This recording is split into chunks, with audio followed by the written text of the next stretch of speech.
What's going on, everybody, and welcome to a very exciting video. Today, we are purchasing our first cryptocurrency. If you're new to the channel or you're just stumbling in here from the internet, this is part 5 of my 10-part series for absolute beginners in cryptocurrency. I walk you through everything from what is Bitcoin all the way to this step of purchasing your first Bitcoin, purchasing your first cryptocurrency on Coinbase, and then finally getting into altcoins, researching and purchasing our first altcoins. I do recommend, if you are brand new to crypto, to head back. There'll be a link at the bottom here to at least subscribe to the channel and check out the very first video from this playlist. It will be linked below. I think there's some important mindset things that you need to be aware of before you do purchase your first Bitcoin or cryptocurrency. So definitely check that out. Now, in this video, we're going to be talking about Coinbase. There are other exchanges. There are other ways to buy your first Bitcoin, your first cryptocurrency using your credit card or checking account, whatever it may be, your bank wires. However, I think that Coinbase is the safest. They are massively insured and secured, and I am completely confident that your money will be safe there. However, I'm not a financial advisor, so this is not financial advice, but Coinbase has been around there forever. I remember when I bought my first Bitcoin on Coinbase like 4.5 years ago. It was one of the happiest days of my life. I look back to that day fondly. I trust them a lot. However, this is important to know that they are growing at a massive scale. Like Bitcoin has been taking off recently, cryptocurrency has been taking off, and they are getting hundreds of thousands of users a day. And they have been having some trouble keeping up, at least with the customer service. A lot of people believe that they should have stopped people from signing up because just the massive amount of growth and not enough customer service. I actually did have a personal issue about a month ago where there was a glitch in the system, and I had some Litecoin just kind of in midair, basically, in between my Coinbase and GDAX account. This was an anomaly. Other people were having the same problem at the same exact time frame that this happened. And the customer support, it took about 2 weeks for that problem to get resolved. So be warned that if you do encounter an issue, or if you have a verification issue, I know some people have had that problem as well. They are very backlogged on their customer service, and I know they are hiring at an incredible pace to try to keep up with that because they are the most trusted exchange. Basically, they're kind of the front for cryptocurrencies. So keep that in mind as well, and make that decision as well. And I know that some people that are outside the US, that you need to use another exchange, and I'll probably make some videos about that as well. But Coinbase is what we're dealing with today. So let's do it. Let's hit sign up for an account. Now you're going to go through this process. I already have my account, and I don't really want to add another account to their system just to slow things down even further. I'm going to log into my account after this is done, but the basic information is here, and then they're going to ask for more information. And if you do want to purchase crypto, you are going to have to give them your identification so that they know that you're a real person. So know that that is coming. And also know that you will have to link either your bank account, or if you plan on purchasing with a credit card, you'll have to give that information, obviously. So they will walk you through that process after you confirm your email and all that good stuff. All right, now that we are logged into our Coinbase account, we can check out what they've got. They've got Bitcoin, they've got Bitcoin Cash, they've got Ethereum and Litecoin, all listed and all purchasable by you. Of course, you need to click on this buy sell tab, and for people that have not yet linked up their bank or their credit card, right here it will give you a message saying that you do need to do that before you can even attempt to try to make a purchase. So you can see here I have my bank linked up, and if I want to purchase Bitcoin, all I do is enter the amount in US dollars or the amount in Bitcoin that I want to purchase. Say I want to buy $100. That would give me 0.0084 Bitcoin, which doesn't seem like a lot, but it's $100 worth of Bitcoin, which in my opinion will go up in US dollar value later. You can see that the date today is the 25th of January, and it won't be available in my bank account until the 2nd of February. Now, this is something that you need to prepare yourself for. It's going to take you about a week or so to get your cryptocurrency in your hands. Coinbase is just slow. I don't know what else to say. It is faster if you use a credit card. However, the charges are greater. And for your first purchase, you might not want to worry about charges.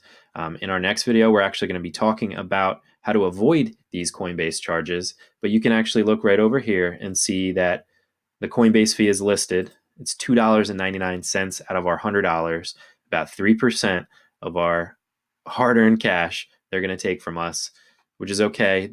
Like I said, for the convenience of Coinbase, it's very easy. It's very safe. Sometimes it's worth it, especially if you're going to do recurring transactions, which I'm going to get into in a moment. For your first purchase, you might not want to worry about that, but you see right below our purchase here, we can click this repeat this buy, and we can do it daily, weekly, every 2 weeks, or monthly. And this is something that I actually do. In the last video, I talked about dollar cost averaging. And this is a great way to split up the amount of money that you want to put into crypto. Or if you plan on being a long-term investor, doing this is great because you can take your mind out of it.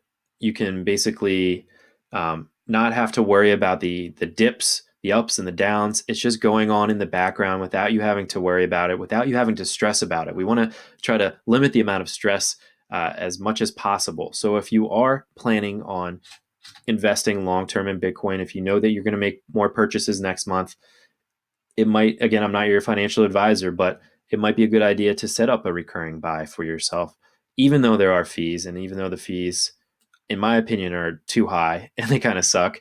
Sometimes that fee is okay if it does take that stress away from you and have this always going on in the background.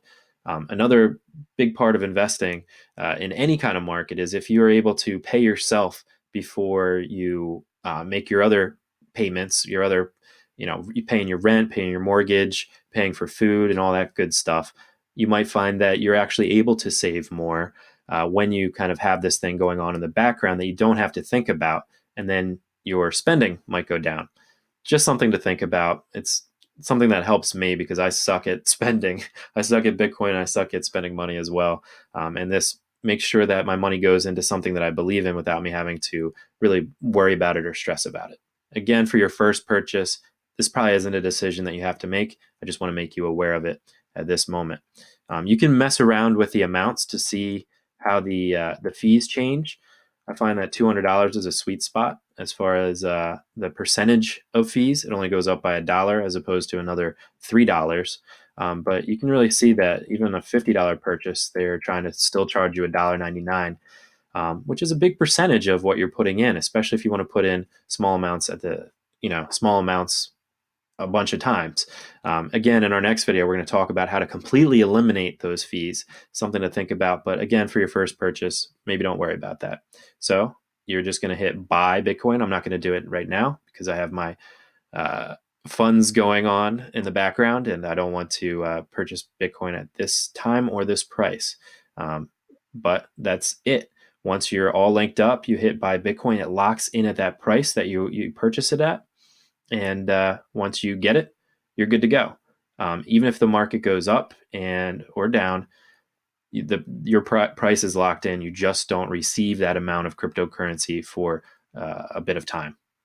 And I know that this really sucks. I know you are very excited. You just made your first purchase of Bitcoin or cryptocurrency, and now you have to wait a week to get your glorious Bitcoin in your hands.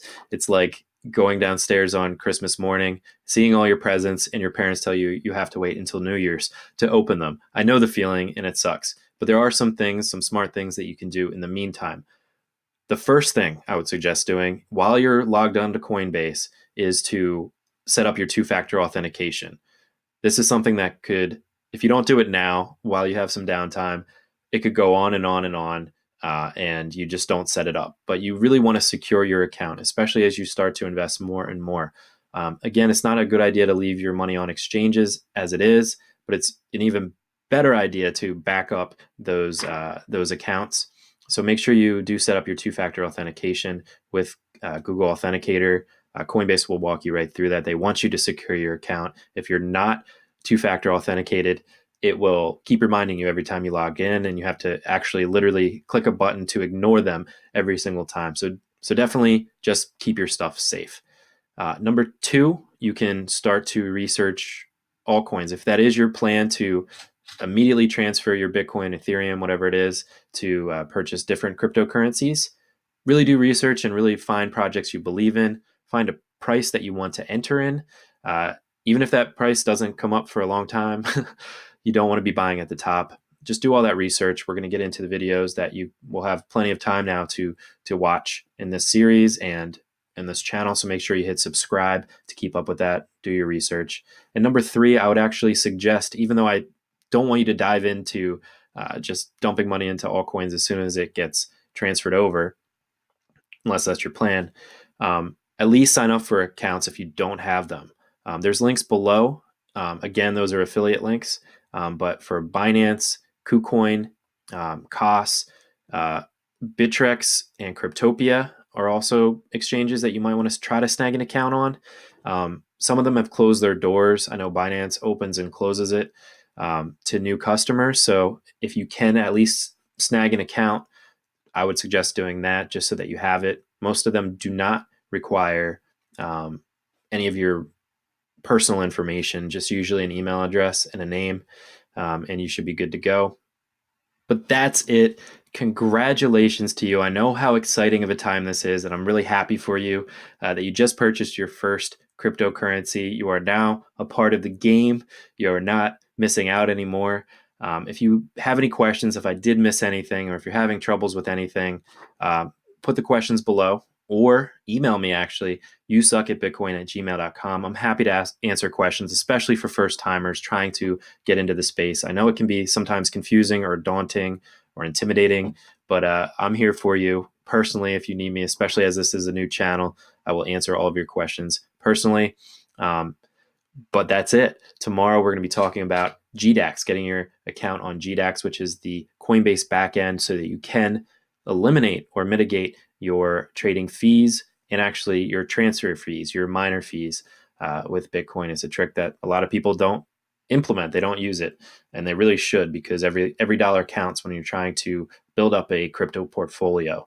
But that's it. Make sure you hit subscribe below. Hit like if this helped you out. That would help me out in a big way, and I do appreciate that. And congratulations to you.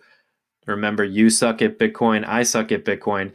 But today, you don't suck that bad because you're in the game. Take care, guys, and we'll see you tomorrow.